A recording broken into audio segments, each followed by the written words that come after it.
Welcome to the Self-Care for the Creative podcast, the podcast for artists and songwriters and music creators who want sustainable success, not burnout disguised as hustle. I'm your host, Stefani Fryzel. I'm an author, an artist, a songwriter, and a creative coach, and I'm the founder of Stefani Fryzel Coaching. We help artists and songwriters build sustainable careers in music and give them the opportunity to get in the room with hit songwriters and uplevel their craft. In this season, you will hear from hit songwriters on how they protect their creative energy, their mental health, behind the scenes on the music industry lessons that you won't find on Instagram, strategies for navigating rejection, burnout, overwhelm, conversations about money, mindset, boundaries, success, failures, and finding longevity in the industry. This podcast is for creatives who are serious about their craft as a songwriter and an artist, committed to growth, and are ready to stop sacrificing their well-being in the process. If you want to write better songs, build a stronger career, and still feel grounded, inspired, and motivated, this podcast is for you. I'm so glad you're here.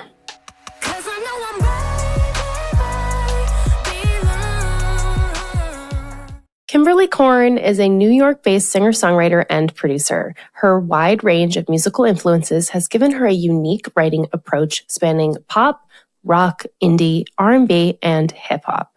Her music has been placed in shows on platforms such as Netflix, Hulu, Amazon, CBS, MTV, and WWE, demonstrating strong licensing appeal. Her catalog offers memorable hooks, clear top lines, and emotionally direct lyrics that translate well across radio, film, and TV. She has written over 300 songs and was recently selected by the Recording Academy as one of 10 in the country to attend their songwriting camp. It is my absolute pleasure to introduce one of our clients and one of our first guests that came to the Hitmaker Songwriting Retreat last year, Kimberly Korn. Welcome, Kimberly. Thanks for joining us on the podcast.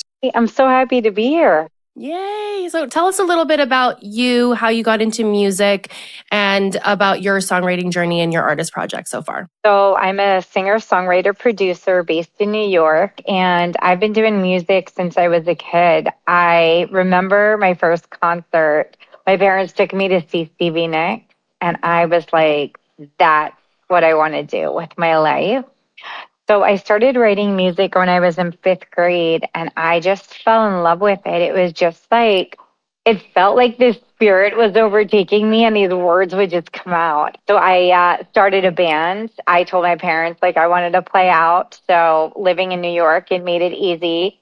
So I put a band together and we play out all the venues around the city and built up, a nice fan base. And then I ended up going to college for music at NYU. And ended up getting a record deal. And that didn't last very long. My A&R guy was let go of the company, and my project kind of fell by the wayside, but I still always loved music. So I took a little detour, got married, and had 4 children.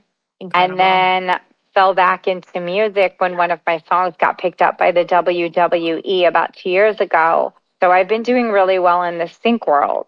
Yes. And just have been really diving into that and have had a lot of placements with Netflix and CBS and Amazon and Hulu. And then I've been just really getting back into music. I have a band again, and we've been touring, and I've been writing a lot for other artists, which I really, really love. And then going to different camps. And I went to your camp, which was such an amazing, amazing experience. And I'm looking to make music my full-time thing now. The full-time thing. That's amazing. What a journey. I mean, thank you for sharing the ups and the downs because as you know, there's so many. And the fact that, you shared that you were signed and then you were dropped. And then it's like people always experience these highs, these lows, and a lot of people want to know how to navigate it. So what was it like to have to sort of come back from like a major, I don't know, would you say like a rejection or a failure? Mm-hmm. I don't believe in failure, me personally. I believe in redirection, not a rejection. Detour. It was a detour. Yeah. I had a lot of self-limiting beliefs that I had to get over. you can't do music as a mom. You can't do music being married. Once you are like 29 doing 30, like, oh, you're too old for this. Like all these different beliefs, and they're just not true. Totally. Anything you set your mind to, you can do. And like, we get one shot at this, like we get one life. And I really dove into all of that. Like, if this is something you truly love and are passionate about, like, instead of saying, why not? Why not? Like, I'm like, why not me? Like, why can't I be the mom with 4 kids that kills it in music? Yeah, I love it. I really just started channeling my energies towards like what I'm capable of doing rather than what happened and what I wasn't able to do. I love this. Thank you for sharing this, because I know this is going to resonate with a lot of people. And I myself personally resonate with it as well, because around the age that you just mentioned, like 29, 30, like, I don't know if it's just like women in general, we go through this phase of like, oh, am I too old to do this? Whatever. Yeah. And I went through an identity crisis too when I got married. And then of course I just had my first son last year. And so it's like, and motherhood completely changes you. As you know, you're a lot further along in this journey than me, and 4 kids, like, wow. And one thing I did notice just from like the short time that we were together at the retreat was you're just incredibly determined, incredibly focused. And I just wanted to say, I really admire that about you. And I love that about you. And I think that's really going to take you a lot of places. Just that, because there's a lot of people that are talented and don't have the sort of fuck it, I'm going to go for it kind of attitude that you have. And I really do see that. And I thank you for sharing, how you got started, the detour, and how you've decided to let go of certain, self-limiting beliefs and starting to channel your energies towards the things that you can do. So tell me a little bit about, like, I know I was with you at the retreat in October. Tell us a little bit about what's been happening since October, since I last saw you. I've been seeing some placements. I've been seeing you really kill it online. So tell us all about your recent successes. Yeah. So the camp was absolutely incredible. I met 2 women there who are now such close friends and such amazing collaborators. I had a session with one last night. I think this is our 6th song we've done together, and we've hung out with both women, and they're just so wonderful. And I've kept in touch with a good number of people from the camp, both the mentors and the attendees. I've gotten some placements since. I'm working now a lot with the soap opera Young and the Restless, and I've had quite a lot of music of mine on there. And also Love is Blind on Netflix and Temptation Island I've been writing a lot for. And my main focus right now has been on my artist project with my band, but also writing for other artists. That's probably number 1, is being able to write for other artists. So just putting myself out there, meeting producers, do you have any young up-and-coming artists that need a writer? And also going to check out bands and singer-songwriters and trying to find people just to collaborate with. Absolutely. So you raise an interesting point, because I know that there's a lot of hybrids out there that are, and when I say hybrid, I mean who are artists and songwriters, but they juggle both, right? It's like you're working on your artist project, but you're also writing for other people. So, what would you share? What would you say to somebody who's sort of trying to balance things and wanting to do both? Has there been a particular challenge or something that's been useful to you that's helped you manage and juggle both things? Yeah, I actually carve out time in my schedule. I plan ahead with my band when our rehearsals are going to be, and then I plan my writing sessions. Tuesdays from 1 to 3:30 is dedicated to sessions. And then usually on Wednesday evenings, I'll block out another time, 8:30 to 10:30 p.m. And they're carved out in my schedule. So when I have someone who wants to write with me, I'm like, this is my availability, and we'll block it out for those times. The one thing that is a little bit challenging that I do make work is being on the East Coast. A lot of writers are on the West Coast. So just the time zone change, and then also balancing, with family or even self-care. So I really just block everything off. Like once my kids are home from school, I really just, it's mommy kid time and I don't have writing sessions. And then I also block off a lot of self-care. Like I meditate every single day. You know, I make sure that I, you know, I have dance class twice a week. And they're all like, you know, blocked out for time just for myself. For yourself. Yeah. Mm-hmm. I love that. It's so incredibly important, especially as a mom, especially as somebody who's a creative entrepreneur that doesn't work the normal 9 to 5, you know, and juggling kids and family and balancing the career and being mommy and all the different roles. I block off time to eat too, because that's just so important. I remember when I was at your camp, like some of the mentors were like, I freaking love that you like bring snacks. I'm like, of course, you have to fuel yourself. Like I also make sure, like I give even in like sessions, I'm like, I need a pause. Like we need to take like a little break so we can like sit and eat something. Yes, yes. And also I prioritize sleep too. Like even like last night, I had a great session last night and like it was 11 o'clock and like we were on a roll and I said to my collaborator, I'm like, listen, I really need to go to bed. Like it's 11 o'clock. We'll have to schedule another session so we could finish. And he's like, but Kimberly, we're like almost done. I'm like, no, I need to go to sleep. Gotta go. Yeah. Yeah. And of course there's exceptions. Like if you're at a camp, I'll work till 1, 2 o'clock in the morning if needed. But like when I have to get up for work the next day, I really do need to make sure I get sleep. Totally. Yes. I don't doubt that you like hustle hard and work hard. You know, I know that like even at the camp, I know that you were, you know, working and also, you know, calling your kids and putting them down and then also coming straight. Like it was just like nonstop. But it sounds like you do in your, you know, day to day, like carving out that self-care is like so incredibly important in order to just survive and also refuel the creative well, right? Exactly. So, yeah. So tell us a little bit about like just your overall experience at Hitmakers. Tell us about like what was there something that stuck with you from that camp that really like changed you or created a really great result for you, or like tell us a little bit about your experience. It was honestly one of the best 3 days. Not only was it it was like one of the best camps I've ever been to. It was one of the best 3 days of my life. Oh. I have never been to a camp where you actually get to work with hit songwriters. You're in the room with them. But not only that, they were so like available for you to just sit, share their journeys, share their successes, share, you know, their hardships, and really being able to see the creative process. And I love that we got the opportunity to work with numerous hit makers because everybody's process was different.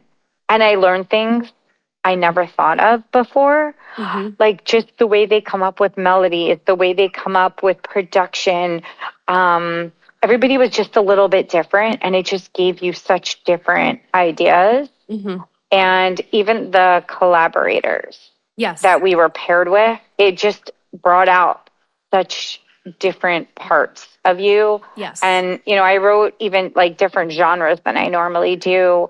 All of the professionals you had were like just so informative and it really covered everything from like legal to sync towards like self-care. It was just like so well-rounded and balanced and I loved it. And it felt like you handpicked everybody. Like we were all meant to be in that space together because every person there was so talented, a kind person, a go-getter, and just an incredible human. Like it was unbelievable. Oh, it truly warms my heart to hear you say that because, you know, we really worked hard to pick amazing people, bring amazing energy and like thought through the entire experience so that, you know, you're not just coming to write songs, but you're walking away with transformations, you're walking away with good information, but you're also learning an incredible amount just by being in the room through osmosis, like how somebody actually would approach a hit song. And that's why they've received the success that they've received.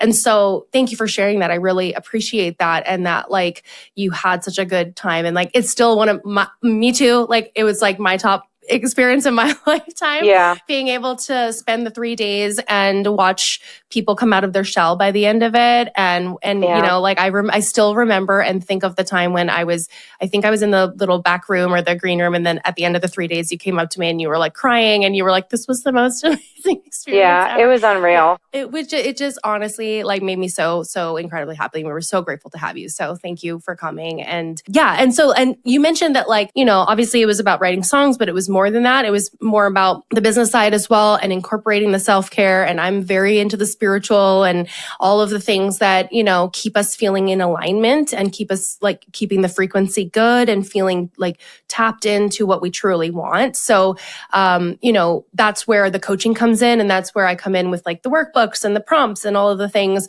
just to help songwriters really tap into what they're really wanting and what their goals are. So, was there a part in like the coaching or like the prompts that like generated a feeling from you or like illuminated something about yourself that you didn't know? Yeah. When you had us write down like what our goals are and you told us like really go for it, like without shame, like just write them down. I was so scared to write it down and then verbalize it. Like when you're like, you have to say it out loud. I was like, what are people going to think of me?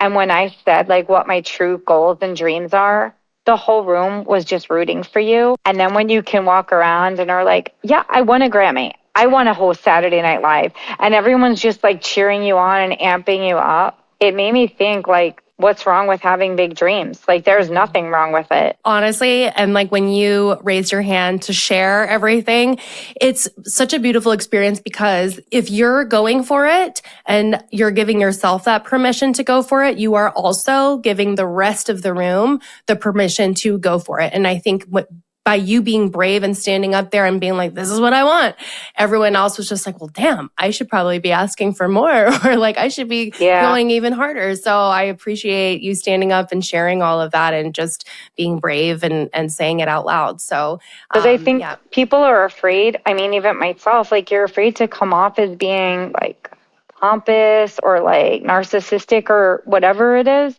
But it's just your dreams. And like everyone, all the hit makers, I mean, they write with like superstars, but they're also, you can still be right with a superstar. This is what I also learned from the camp.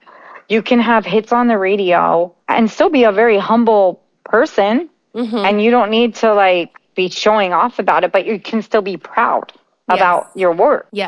Yes, exactly. Yeah. And of course, like, I think we had, I'll have to double check the number, but I think we had just over 10 hit songwriters come through for the 3 days. And they all, like you said, they all had different approaches. They all had different ways of approaching a song. And they also had different experiences throughout the music industry. And I think that part is really important to see that, because once they share a struggle, or if they've had to work 3 jobs for like 15 years, like you don't feel as alone, you know, exactly. Like, okay, well, this was part of the process. And also if they did it, I can do it. If it's possible for them, it's possible for me too. And so I just really felt and appreciated the energy of the room on the mentor side, and also just like the guests that came. And I agree with you. I feel like we were like, I mean, you guys bought the tickets, like you guys decided to show up. And I think the difference is some people really wanted to be in the room, but hesitated because we had a whole wait list. Once it sold out, people were like, are there any tickets left? Are there any tickets left? But I think you were actually my first purchase. Like you were like, I'm in, I'm there, no hesitation. And I was like, okay, now the people that actually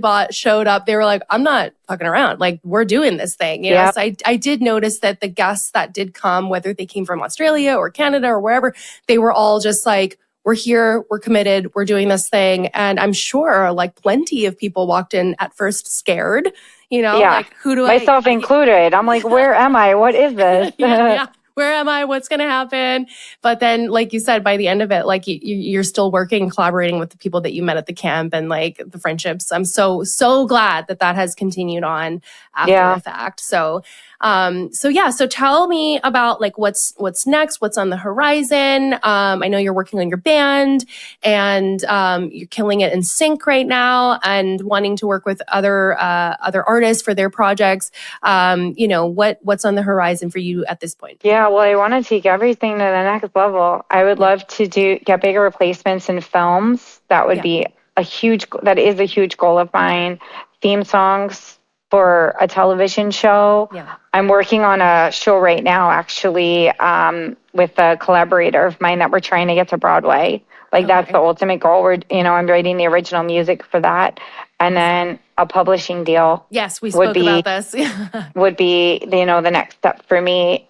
Just, a company, someone that can help me get into rooms with writers and producers and artists who are just at a higher level, right. That I can get my music out on a national level. Totally. Yes. And I think that's one of the major reasons why we started this company in the first place, was because we saw that there was just there was a huge divide between like people that are starting out or even like along this journey. They've been doing it for a while.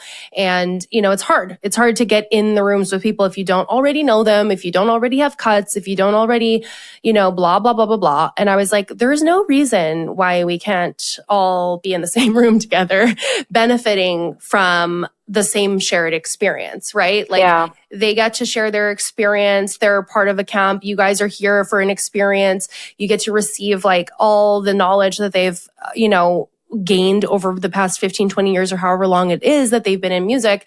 And we were just so passionate about creating and continue to be passionate about creating experiences where we get to put everybody in the same room and create a magical experience. So one thing, so we're gearing up for the next round. I'm so excited. We have a bigger place. We have more rooms. We're going to have more mentors. If you could describe the camp like in one sentence, like what would you say? It's hard. It's a hard question. In one sentence, I would say if you are looking for a magical, life-changing experience to be with like-minded, incredible, talented people to take your career to the next level, do not even give it a second thought. You need to run and do this. Oh my gosh. That's amazing. So amazing. I literally think about you every day because I use your pen. My kids all know the Hitmakers pen.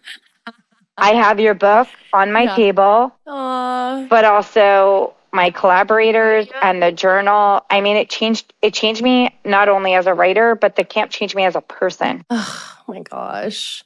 That is so incredible, Kimberly. Yeah. Like I'm so grateful. I want to do it again. Yeah. Like I want to be at the next one. I loved it.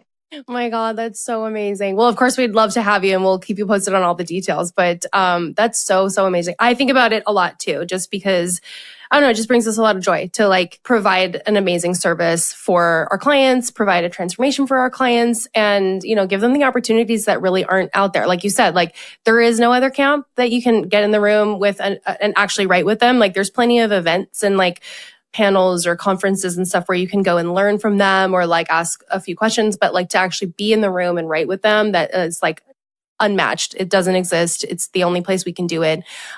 So thank you for sharing your one sentence about what it's like to be at Hitmakers. So I appreciate it. So tell me about how people can find you, how people can support you, how they can, interact with your band. Where do we find them online? I'm on all socials, on Instagram, Kimberly Korn Music. Okay. And on Spotify, Kimberly Korn with a K, Korn. Okay. And my band is Kimberly Korn and the Chaos, and that's CHAOS. And that we're on Facebook, and we play out usually like Philly, New Jersey, New York area. And then I am going to be playing Rudolph in Los Angeles. That's going to be, I don't know when this is airing, but I'm going to do a show there next Tuesday in LA, but a lot on the East Coast. But Kimberly Korn Music, you can find me, friend me, and I'd love to collaborate with, anybody who is just a cool, talented person. I love it. Yeah, I was going to ask you what's the best way for people to reach out to you with collaborations? Is it just to DM you or hit you on your website or Instagram? They can DM me. They could DM me on Instagram. They can email me on my website, KimberlyKornMusic.com. And I'm happy to meet. Amazing. Sounds good. Thank you so much for doing this. Thank you so much for listening to the podcast. I hope this episode supported you. If this resonated with you, share it with a friend, leave us a review. It is the best way to ensure that other artists and songwriters get the support that they need. If you are ready to go deeper, join us at the Hitmaker Songwriting Retreat this October 2026 in Los Angeles. This is our 3-day immersive experience where serious songwriters get in the room, write with hit songwriters, and elevate their careers. You can find all the details in the show notes, along with my book, Self-Care for the Creative. Until next time, take care of yourself, and remember, your greatest masterpiece will always be you.